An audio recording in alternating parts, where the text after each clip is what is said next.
So a lot of you may know that my dad made a video a while back that kind of went viral. Shameless self-promotion. So we decided to do another one.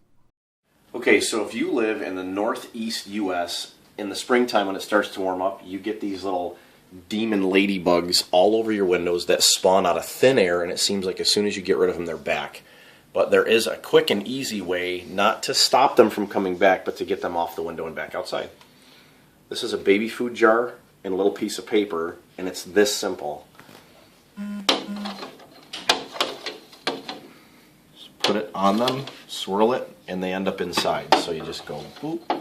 There's one that's on the thing, back inside, inside, inside. And then when you get them up here, just boop, and into the jar. Whoop.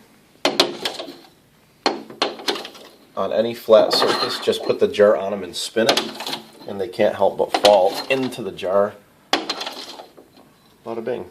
There's all your ladybugs. I didn't touch one of them. The other trick is when you go to actually put them outside, you want to go like this, so they're not grabbing the inside of the jar, and flip it.